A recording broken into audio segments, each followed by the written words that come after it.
नमस्कार नमस्कार चैनल स्वागत करुच्ची आज मुझे टपिक नहीं अच्छी विषय को आरम्भ कर देखिए आपने आज ऑब्जेक्टिव घरे केतु प्रभाव आम विद्यालय ज्योतिष शास्त्र कहुए केतु और राहु छायाग्रह भाव में हिसाब कर गणना कर छायाग्रह से प्रभाव पड़े आम जीवन में तो आम विचार करवा राशि चक्र 12टी जो अच्छी ग्रह कालपुरुषर 12टी ग्रह अच्छी 12टी ग्रह अच्छी केतु प्रथम रु 12 नंबर घर रही कौन कौन प्रभाव हम जीवन में पकाए कारण से संक्षेप आलोचना करवा ये गोटे सम्यक सूचना संपूर्ण सूचना आम कौन पूर्व देखा आनीवा कि सम्यक सूचना चलते हम विचार करवा आलोचना करवा केतुंर कौन प्रभाव देखो ये मुझे कागज कुंडली देखी फास्ट प्रथम घर भी 12टा घर जनकर काल कुंडली जातक प्रथम घर जो केतु बस तो से कौन प्रभाव गोटे लोक डिजायर विच्छिन्न करे अर्थात निजर इच्छा आशा आकांक्षा अभ्यास जहाँ मन थाए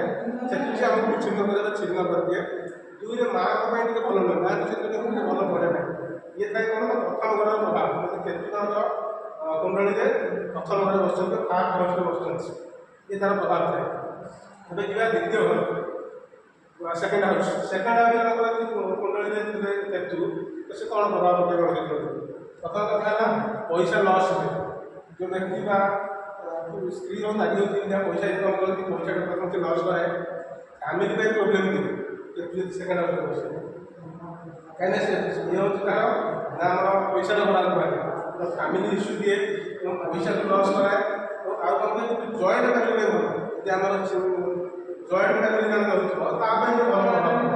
किंतु पैसा प्रायः मुख्यतः पैसा ही लस कराए मुख्य मुझे कहि 3टा पॉइंट जो 3टा पॉइंट मुख्य पॉइंट विशेष भाव में पैसा प्रभाव पकाए और पैसा भी लस करे एवं जावा तृतीय घर थर्ड हाउस कुंडली में केतु कौन प्रभाव सॉरी क्षमा करेंगे द्वितीय हाउस अच्छी यदि शेयर मार्केट में लोग पैसा इनभेस्ट करे ताले भल सफलता पाए और बिजनेस जदि करे मत सफलता पाए और गुरु और शुक्र प्रभाव देखा जाए गुरु और शुक्र प्रभाव भल अच्छी यदि गुरु 6 नंबर हाउस में 8 नंबर हाउस में 12 नंबर हाउस में बसते ताले ये खराब प्रभाव पड़े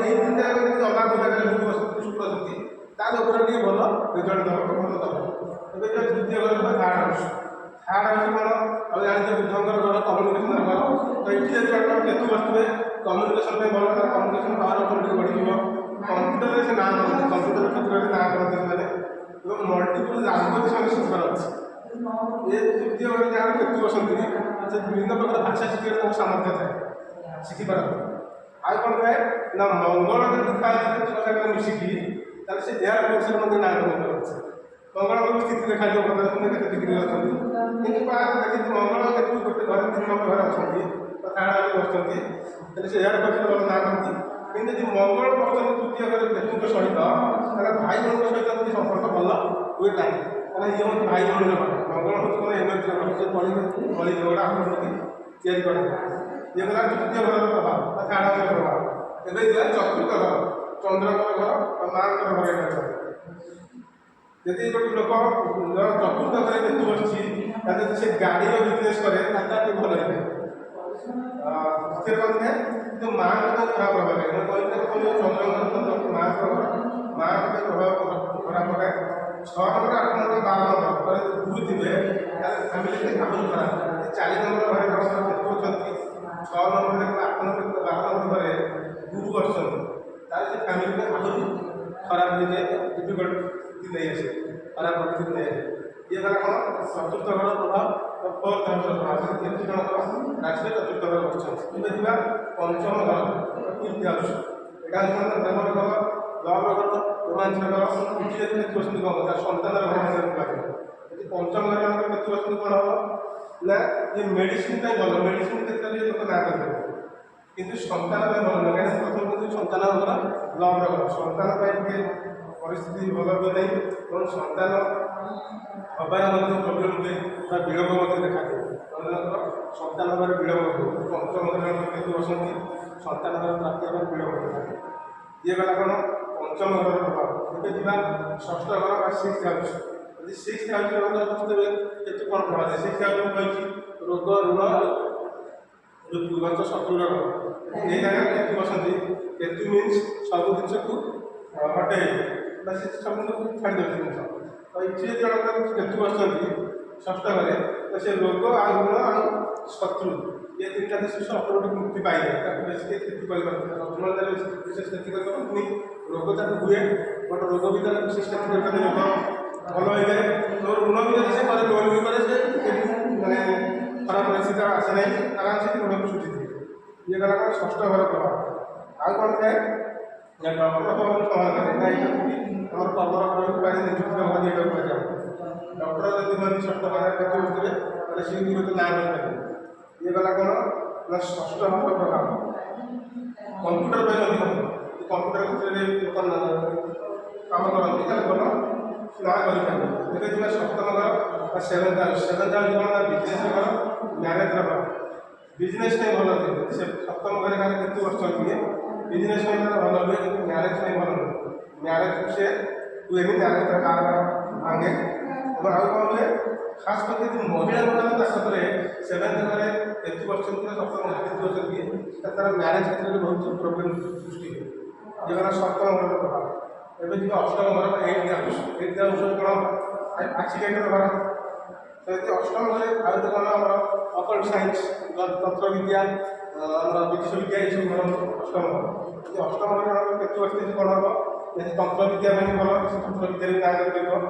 ଆଉ କ'ଣ ସାଇନ୍ସ ପାଇଁ ଭଲ ସେ ଲୋକ ସାଇନ୍ସ ପଢ଼େ ସାଇନ୍ସ ନେଇ ପଢ଼େ ଭଲ ନାଁ କରେ ସେ। ଆଉ ଗୋଟେ କ'ଣ ଯଦି ସ୍ତ୍ରୀ ଲୋକର ଜାତକରେ 8 ନମ୍ବର କେତୁ ବସନ୍ତି ତା ଭାଗ୍ୟ ବିଳମ୍ବରେ ଦେବେ ମତେ ଭାଗ୍ୟ କଷ୍ଟ ହୁଏ ଭାଗ୍ୟ। ଇଏ ହେଲା ଅଷ୍ଟମ ଘର ପ୍ରଭାବ। ଏବେ ଯିବା ନବମ ଘର ବା ନାଇନ୍ଥ ହାଉସ୍। ନବମ ଘର ହେଉଛି କ'ଣ ନା ପିତାଙ୍କର ଘର ବାପାଙ୍କର ଘର ଭାଗ୍ୟର ଘର ପୂର୍ବ ଜନ୍ମର କର୍ମଫଳର ଘର। ନବମ ଘରେ ଯାହା କେତୁ ବସନ୍ତି କ'ଣ ଫଳ ହୁଏ ନା ସେ ବହୁତ ଟ୍ରାଭେଲ୍ କରନ୍ତି ବହୁତ ବୁଲନ୍ତି ସେ ଲୋକ ଯାହାର କେତୁ ବସନ୍ତି ନବମ ଘରେ। ରାଇ ମଧ୍ୟ କରନ୍ତି ସବୁ କ୍ଷେତ୍ରରେ ଉନ୍ନତି କରନ୍ତି। ଏବଂ କ'ଣ ଗୁରୁଙ୍କର ପୋଜିସନ୍ ଦେଖାଯାଏ। ଗୁରୁ ତାଙ୍କର କେଉଁଠି ବସୁଛନ୍ତି ଯଦି ଗୁରୁ ଭଲ ଥିବେ ଯଦି ଗୁରୁ ଭଲ ଥିଲେ ତାହେଲେ ସେ କ'ଣ କରନ୍ତି ନା ଭିସା ଆଉ ପାସପୋର୍ଟ ଏଇ କ୍ଷେତ୍ରରେ ଯଦି କାମ କରନ୍ତି ତ ସେ ବହୁତ ନାଁ କରନ୍ତି ବା ଉନ୍ନତି କରନ୍ତି। ଇଏ ହେଲା ନବମ ଘରର ପ୍ରଭାବ ନାଇନ୍ଥ ହାଉସ୍। ଏବେ ଯିବା ଦଶମ ଘର ପ୍ରଭାବ। ଦଶମ ଘର କ'ଣ ନା କର୍ମର ଘର। ଦଶମ ଘରେ ଯଦି କ'ଣ କଲେ ନା କେତେ ଥାଏ ତମ ନିଜ କର୍ମ କ୍ଷେତ୍ରରେ ସେ ବହୁତ ଉଚ୍ଚ ତମକୁ ନେଇ ଆପଣ ଯେକୌଣସି ଛୋଟ କର୍ମ କରନ୍ତୁ ବଡ଼ କର୍ମ କରନ୍ତୁ ତାକୁ ଉପରକୁ ନେଇଯିବ ବହୁତ ଉପରକୁ ନେଇଯିବ। ଏବଂ କେତୁ ଯଦି ଭଲ ପୋଜିସନ୍ରେ ନଥିବ ତାହେଲେ ସେଇଟା କଷ୍ଟ ହେବ ଯଦି କେତୁ ଦଶମ ଘରେ ବସୁଛନ୍ତି। ଇଏ ଗଲା ଦଶମ ଘର ପ୍ରଭାବ। ଏବେ ଯିବା 11th ହାଉସ୍ ବା 11th ଘର ଯେମିତି ଇଚ୍ଛାର ଘର। କ'ଣ ହୁଏ ନା କେତୁ 11th ଘର ପାଇଁ ଭଲ ସମ୍ଭାବନା ଥାଏ ଯେ ଲୋକ ଧନୀଙ୍କର ଜନ୍ମ ହୋଇଥାଏ ଏଟା ବହୁତ ଦେଖାଯାଏ। ଏବଂ କମ୍ କାମ କରିକି ଅଧିକ ଧନ ଅର୍ଜନ କରନ୍ତି ଦେଖାଯାଏ। ପ୍ରଭାବ କ'ଣ 11th ଘରେ ଯେଉଁ ଜାତକ ଲୋକ କେତୁ ବସନ୍ତି କମ୍ ମାନେ କାମ କରନ୍ତି ଇନକମ୍ ତାଙ୍କର ଅଧିକ ଏଇଟା ତାଙ୍କର ଗୋଟେ ଲକ୍ଷଣ ଅଛି। ଆଉ କ'ଣ ହୁଏ ନା ସେ ରାଜନେତା ପଲିଟିସିଆନ୍ ହେବାର ତାଙ୍କର ବହୁତ ସମୟ ଥାଏ 11th ଘର କେତୁ ବସନ୍ତି। ଏବେ ଯିବା ଶେଷ ଘର 12th ହାଉସ୍ 12 ଘର ଏଇଟା କହନ୍ତି ମୁଖ୍ୟର ଘର ଖର୍ଚ୍ଚର ଘର ବିଦେଶ ଯାତ୍ରାର ଘର। ଯଦି କେତୁ ଏଠି ରହନ୍ତି କ'ଣ ହୁଏ ନା ଗୋଟେ ଲୋକ ଯାହା ଇଚ୍ଛା କରେ ସେଥିରେ ସେ ସଫଳତା ଲାଭ କରିପାରେ ନାହିଁ ଏବଂ ବାରବାର ତାର କର୍ମ କ୍ଷେତ୍ରରେ ଫେଲ୍ ହୁଏ ବାରବାର କାମରେ ଫେଲ୍ ହୁଏ ପୁଣି ସେ କାମକୁ ତାକୁ କାମ ଆରମ୍ଭ କରିବାକୁ ପଡ଼ିବେ। ଯେମିତି 12 ଘର ଆଉ କୌଣସି ତାର ସବୁଠୁ ପର୍ସନାଲ ଯେହେତୁ ମୁଖ୍ୟର ଘର ଭଗବାନଙ୍କ ଆଶୀର୍ବାଦ ସେ ଲୋକ ଉପରେ ଥାଏ। ଏତେ ବିଶେଷ କଷ୍ଟ କିଛି ପାଏନି କାରଣ ଭଗବାନଙ୍କ ଆଶୀର୍ବାଦ ତା ଉପରେ ଥାଏ। ତ ଏହା ଦେଖିଲେ କେତୁର ପ୍ରଥମ ଘରୁ 12 ନମ୍ବର ଘର ଭିତରେ ଯାହା କେତୁ ଅଛନ୍ତି ତାର ପ୍ରଭାବ କ'ଣ। କେତୁକୁ ଆମେ କହୁଛୁ ପ୍ରଥମ ଯେ କେତୁ ଓ ରାହୁ ଏ ଦୁଇଟାକୁ ଆମର ଛାୟା ଭାବରେ ବିଚାର କରାଯାଏ। ତ ଇଏ ଥିଲା ଆଜିର ଭିଡ଼ିଓ ସମ୍ୟକ ସୂଚନା କେତୁଙ୍କ ବିଷୟରେ। ଆଜି ପାଇଁ ରହୁଛି ଏତିକି। ନମସ୍କାର। ମୋ ଚ୍ୟାନେଲ ଆଫ୍ଟର ୱିଥ୍ ମିଲନକୁ ଆପଣମାନଙ୍କୁ ରିକ୍ୱେଷ୍ଟ କରୁଛି ଚ୍ୟାନେଲକୁ ସବସ୍କ୍ରାଇବ୍ କରନ୍ତୁ ଏବଂ ଭିଡ଼ିଓ ଭଲ ଲାଗିଲେ ଆପଣ କମେଣ୍ଟ ମଧ୍ୟ ଦିଅନ୍ତୁ ଲାଇକ୍ ମଧ୍ୟ କରନ୍ତୁ। ଧନ୍ୟବାଦ। ନମସ୍କାର।